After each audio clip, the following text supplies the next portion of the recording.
Hari ini Indonesia berduka. Seorang putra terbaiknya, orang tua yang diangkat atau didaulat menjadi guru bangsa, pagi tadi berpulang.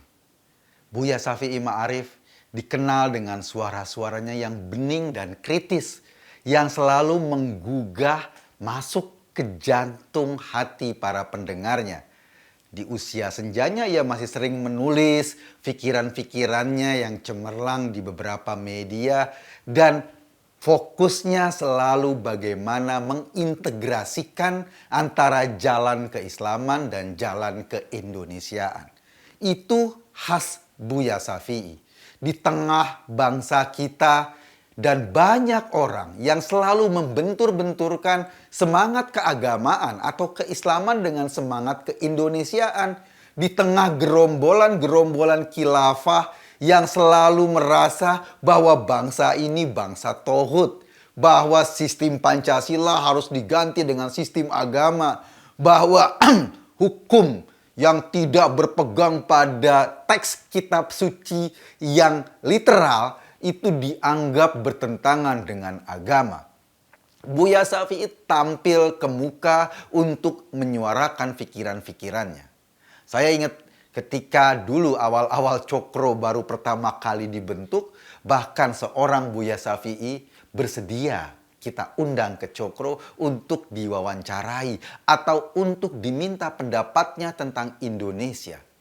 Dan yang menarik dari banyak statement Buya Syafi'i yang selalu saya dengar, yang selalu saya pahami, yang selalu menjadi pegangan saya, kata Buya, saat ini banyak orang-orang yang mabuk, dalam artian orang-orang yang menjadikan agamanya sebagai tunggangan politik, sehingga kemudian mereka jadi setengah edan.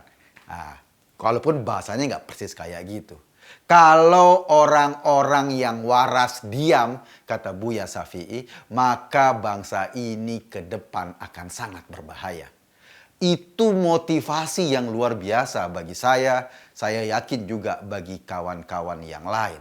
Kalau orang-orang yang waras diam, tidak melawan dominasi suara-suara orang yang menunggangi agama, masa depan bangsa ini menjadi taruhannya. Apa yang Buya katakan itu, apa yang Buya ajarkan itu, kita serap dan kemudian kita harus melakukan perlawanan serius pada kelompok-kelompok orang atau kelompok-kelompok politik yang menjadikan agama semata-mata sebagai tunggangan kekuasaan untuk mencapai cita-cita kekuasaan. Padahal agama kan tidak bermaksud untuk itu. Agama diturunkan semata-mata untuk memperbaiki perilaku manusia. Akhlak yang diperbaiki. Targetnya adalah perilaku manusia, bukan kekuasaan. Itu yang salah satu yang Buya katakan kepada kami, dan itu juga dikatakan di banyak tempat. Yang menarik juga, Buya mengatakan para preman berjubah itu sudah merusak agama ini dari agama yang penuh welas asih menjadi agama yang syarat dengan kekerasan. Bukan agamanya, tetapi perilaku preman berjubah ini yang menjadi PR atau menjadi keresahan seorang Buya Syafi'i Ma'arif. Buya dikenal sebagai sosok yang jujur, yang lurus, yang sederhana. Ia pernah menjabat sebagai Ketua Umum PP Muhammadiyah, tetapi mungkin kalau Pak Amin Rais sebagai Ketua Umum akhirnya masuk ke politik, Din Samsudin juga masuk dalam kancah-kancah politik, Buya berbeda dari itu. Ia tetap duduk di tempatnya untuk menyuarakan suara-suara moral, untuk menjadi panutan yang utuh bagi anak-anak muda Indonesia. Sehingga ketika kita atau semua kita ingin mencari sosok panutan moral, waktu kemarin-kemarin kita menemukan sosoknya di orang-orang seperti Buya Syafi'i Ma'arif. Ia sangat serius belajar agama. Bahkan kesarjanaannya ia tuntaskan dalam kajian agama di Chicago.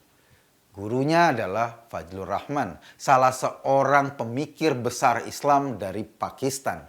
Dan tentu saja Fajlur Rahman memberikan perspektif yang utuh. Ada dua murid Fajlur Rahman di Indonesia yang kemudian dikenal sebagai pemikir Islam kelas wahid. Yang pertama adalah Nurholis Majid yang kemudian memperkenalkan pikiran-pikiran baru untuk merespon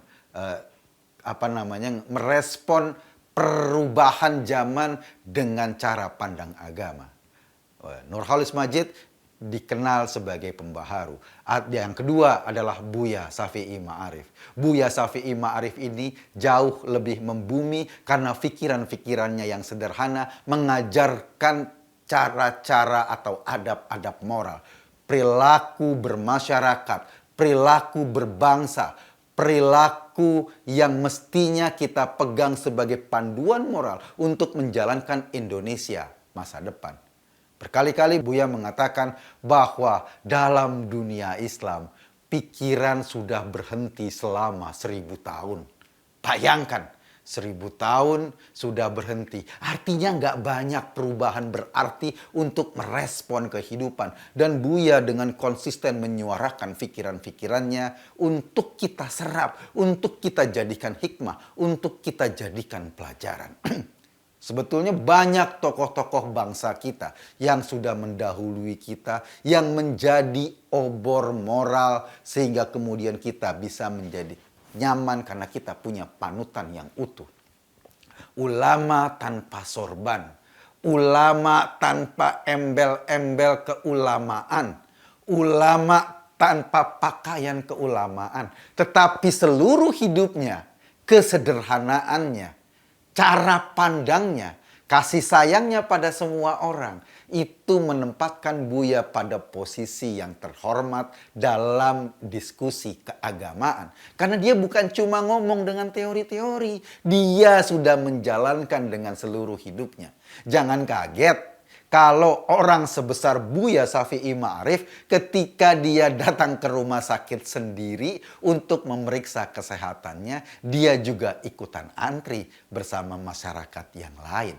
Jangan kaget juga kalau kemana-mana dia masih asik ngayuh sepeda sambil olahraga. Bukan karena dia sok pingin juhud, tetapi karena memang itu pilihan hidupnya. Bagi dia, bagi Buya Syafi'i Ma'arif, benda-benda tidak pernah mengganggu cara hidupnya. Ia cukup nyaman dengan cara hidup yang demikian karena ia sadar ia bekas ketua sebuah organisasi keagamaan besar dan ia menjadi panutan banyak anak muda sehingga kemudian seluruh perilakunya itu dicerap sebagai pelajaran buat kita semua.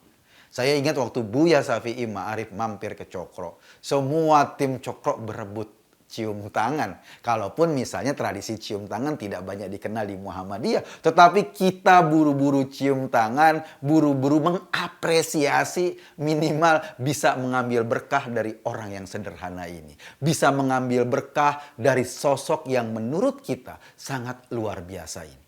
Buya dengan teguh tetap menjadikan keindonesiaan dan keislaman sebagai basic moral dalam bersikap. Dia tidak mau membenturkan keduanya karena siapapun yang membenturkan keduanya berarti dia ingin memecah belah bangsa. Buya Syafi'i Ma'arif hari ini sudah menghadap Sang Khalik. Ia berjalan, ia menghadap Sang Khalik bersama doa orang-orang yang pernah merasakan sentuhan kasihnya. Suaranya dalam membela orang-orang tertindas. Suaranya dalam membela kaum minoritas. Suaranya dalam menyuarakan kemanusiaan. Tidak akan pernah hilang. Dan kita yakin bahwa bangsa ini masih berdiri tegak karena kita punya orang-orang seperti Buya. Syafi'i Ma'arif. Karena kita punya panutan orang-orang seperti ini, sehingga kalau kita mau nengok bagaimana moralitas yang baik, kita menengok perilaku Buya Syafi'i Ma'arif. Itu menjadi pegangan kita. Dan kita tentu saja patut menjaga orang-orang seperti ini. Orang-orang yang berusaha menjaga jalan moral agar kita benar-benar punya panutan. Bukan cuma omongan yang segede bakul, tetapi juga cara dia berjalan, cara dia hidup, cara dia merespon orang lain. Itu yang tetap menjadikan dia sebagai panutan.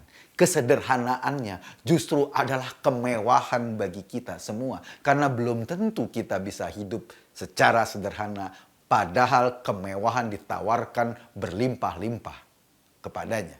Belum tentu kita bisa tetap rendah hati, padahal kita bisa berlaku sombong dan merasa lebih benar dari orang lain. Atau belum tentu kita bisa bersuara secara jernih, padahal kita dikepung oleh kepentingan politik, kepentingan bisnis, kepentingan ekonomi, maupun kepentingan-kepentingan yang lainnya. Hari ini, bangsa Indonesia berduka. Hari ini, kita kehilangan sebuah obor yang selama ini mencerahkan pikiran-pikiran kita. Kita berdoa semoga Allah mengampuni segala kesalahan Buya Syafi'i Ma'arif. Semoga kasih sayang Allah duluan tercurah kepadanya. Semoga syafaat Rasulullah juga tercurah kepada Buya Syafi'i Ma'arif. Dan kita semua bersaksi, Buya Syafi'i adalah orang baik dan kita akan mengenangnya sebagai orang baik. Terima kasih.